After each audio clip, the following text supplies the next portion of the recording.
अस्सलाम वालेकुम दोस्तों, गुज़िश्ता रात 3.5 घंटे की एक मुलाकात हुई है जनरल आसिम मुनीर की। यह खुफिया मुलाकात थी। इस हवाले से DGISPR की जानिब से कोई प्रेस रिलीज जारी नहीं की गई। बाकायदा अब कामरान खान ने दावा किया है, senior anchor person Kamran Khan establishment के जो तर्जुमान है, उन्होंने दावा किया है कि गुज़िश्ता रात जो ये 3.5 घंटे की मुलाकात थी, मीटिंग थी, इसमें कौन कौन शरीक था। बाकायदा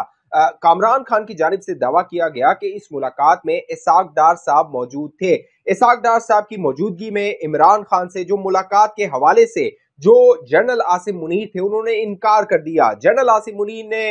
बरमला कहा है कि वो इमरान खान से मुलाकात नहीं करना चाहते हैं। इस मुलाकात में दावा यह किया जा रहा है कि मुल्क के कई कारोबारी हजरात मौजूद थे और मुल्क को जो माशी चैलेंजेस दरपेश हैं, उस हवाले से जनरल आसिम मुनीर की मौजूदगी में ये मुलाकात हुई। उसमें बाकायदा जनाब इसाक डार साहब फाइनेंस मिनिस्टर जो हैं, उन्होंने ब्रीफिंग दी और बताया कि पाकिस्तान के जो IMF से मुज़ाकरात हो रहे हैं, उसमें क्या पेशरफ्त हो रही है और अगले चंद दिनों में पाकिस्तान को जो माली इमदाद मिलने वाली है IMF से, उसके बाद पाकिस्तान की जो मईशत है, उसका क्या रुख होगा। वो जो हालात खराब हैं, माशी हालात खराब हो रहे हैं, उसके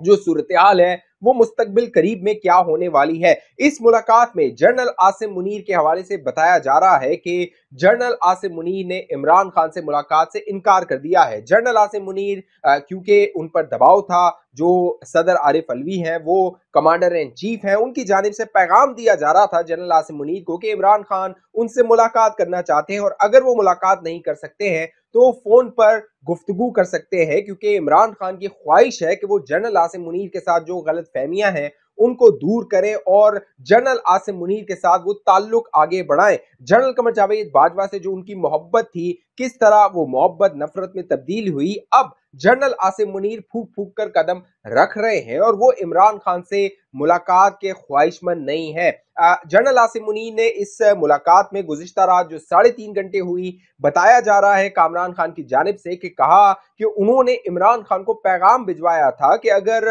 आप मामलात को आगे बढ़ाना चाहते हैं, अफाम तफहीम चाहते हैं और चाहते हैं मुल्क में जो मामलात हैं वो बातचीत से आगे बढ़े, इंतशार पैदा ना हो, तो आप मौजूदा वजीर आजम शहबाज शरीफ के साथ बैठे, गुफ्तगू करें और जो भी तहफुजात हैं वो उनके सामने रखें। लेकिन इस मुलाकात के हवाले से दावा किया जा रहा है कि जनरल आसिम मुनीर ने बताया कि इमरान खान ने उनकी तजवीज़ मानने से इनकार कर दिया। गुज़िश्ता दिनों इमरान खान अपनी तकरीर में कह चुके हैं कि उन्हें यह लगता है कि जनरल आसिम मुनीर उनसे दुश्मन उनको समझ रहे हैं, उनसे वो दुश्मनी निकाल रहे हैं और साथ साथ इमरान खान ने इस बात की ख्वाहिश का इजहार किया कि वो बात करना चाहते हैं, सामने से अगर बात न की जाए तो वो क्या कर सकते हैं। अब गुज़िश्ता रात की ये मुलाकात बड़ी तहलका खेज है, क्योंकि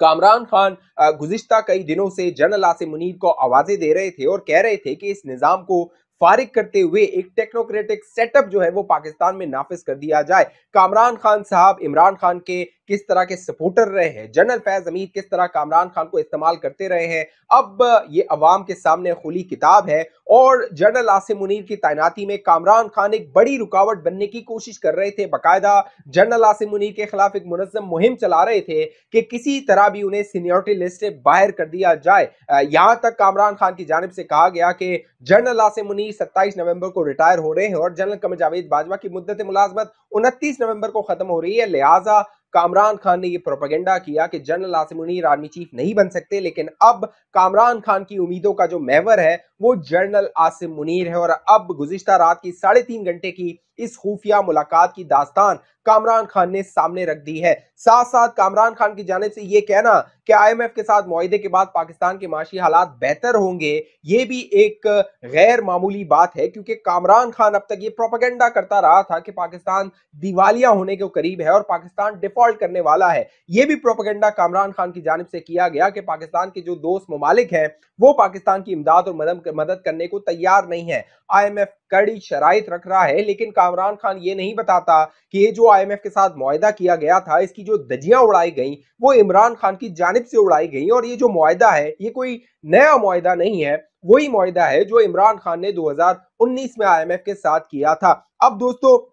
मामला यह है कि जहां पर जनरल आसिम मुनीर इस मुलाकात से इनकार कर रहे हैं, वहां पे जो एहतसाब का डंडा है वो जोरों से चल रहा है और परवेज इलाही की चीखें निकल रही हैं। जब से नए जो नैब के चेयरमैन हैं उनकी तैनाती हुई है लेफ्टिनेंट जनरल नजीर की, तब से जो है वो परवेज इलाही के खिलाफ घेरा तंग होता हुआ नजर आ रहा है। परवेज इलाही का जो खास बंदा था जो वो गिरफ्तार हो गया, भट्टी, बाकायदा वो पहले उनको एक महीना पहले का ये खबर आ गई थी कि वो सिंध आया था, मटियारी से उसको गायब कर दिया गया था। जब उसे एजेंसियों की तहवील में तफ्तीश की गई, बासपुर्स की गई, तो कई बड़े बड़े राज थे जो जो भट्टी था उसने अफशा किए और अब उसके ऑडियो वीडियो सबूत भी मौजूद है। अब जो भट्टी था उसको बाकायदा अदालत में पेश किया जा चुका है, उसका रिमांड लिया जा चुका है, लेकिन जो परवेज इलाही और मोनिस इलाही हैं वो खौफजदा हैं कि आने वाले दिनों में जो भट्टी है उसने जो इंकशाफात किए हैं उसको मद्देनजर रखते हुए उनके खिलाफ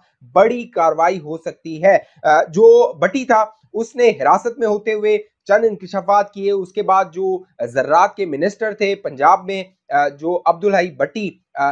उनके खिलाफ एक कार्रवाई की गई, उनके घर पर छापा मारा गया और जराए बताते हैं तकरीबन 12.5 करोड़ रुपए वहां से बरामद किए गए। ये जो अब्दुल हई भट्टी था इसने बताया जा रहा है अपने घर में पैसे गिनने की मशीनें रखी हुई थी क्योंकि इतना पैसा जमा किया गया था कि वो ये हाथों से गिन भी नहीं सकता था। साथ साथ दोस्तों दावा ये किया जा रहा है कि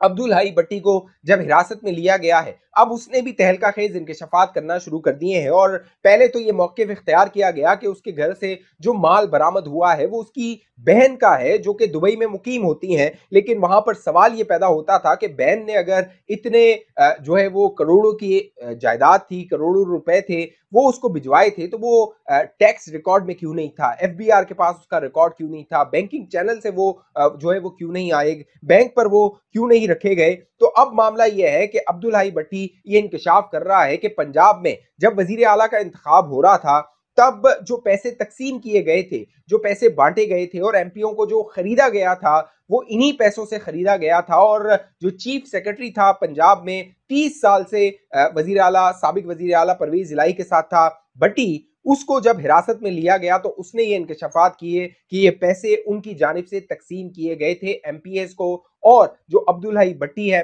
उसने ये पैसा अपने घर में रखा हुआ था। साथ साथ जो भट्टी है प्रिंसिपल सेक्रेटरी परवेज इलाही का, उसने दावा किया है कि कई और एमपीएस हैं जिनको करोड़ों रुपए दिए गए इस लिए कि वो परवेज इलाही को एतमाद का वोट दें और हमजा शहबाज को वजारत आला से हटाएं। आने वाले दिनों में जो चेयरमैन नैब आए हैं उनसे अब खतरा महसूस कर रही है तहरीक इंसाफ, क्योंकि इस वाकये के बाद, भट्टी की हिरासत के बाद, इंकशाफात के बाद बाकायदा नैब की टीम जमान पार्क पहुंची, वहां पर इमरान खान को तलबी का नोटिस एक सर्व किया गया क्योंकि नैब ने एक नोटिस जारी किया हुआ है इमरान खान को। जिस तरह का पंजाब में माल बनाया गया था कि 9 मार्च को वो बुशरा बीबी के साथ नैब में हाजिरी दें, वहां पर उनसे चंद सवाल जवाब किए जाएंगे, लिहाजा वो नैब की इंक्वायरी का हिस्सा बने। इमरान खान और तहरीक इंसाफ इससे इज्तनाब करते रहे, इनकार करते रहे कि वो नैब की तफ्तीश का जो है वो शामिल नहीं होंगे। लेकिन अब दोस्तों जराए दावा कर रहे हैं कि नैब के पास गैर मामूली जो है वो तरदीद जिनकी नहीं हो सकती, इस तरह के शवाहिद आ गए हैं और आने वाले दिनों में ये जो डंडा है नैब चेयरमैन का वो चलता रहेगा। जरा ये भी दावा कर रहे हैं कि जो नैब चेयरमैन साबिक फौजी अफसर को इसलिए लगाया गया क्योंकि खदशा ये था कि जो साबिक चेयरमैन नैब जिन्होंने इस्तीफा दिया उनके जाने के बाद खदशा ये था कि अगर किसी सिविलियन को लगाया जाता तो एक बार फिर मुबैना तौर पे दावा किया जा रहा है कि supreme court of Pakistan Imran Khan की इमदाद में आ जाती। लिहाजा साबिक फौजी अफसर को लगाया गया क्योंकि फौजी अफसर कहीं लग जाए उसको हटाने के लिए भी 10 बार सोचना पड़ता है। लिहाजा अब जो लेफ्टिनेंट जनरल नजीर आए हुए हैं रिटायर्ड,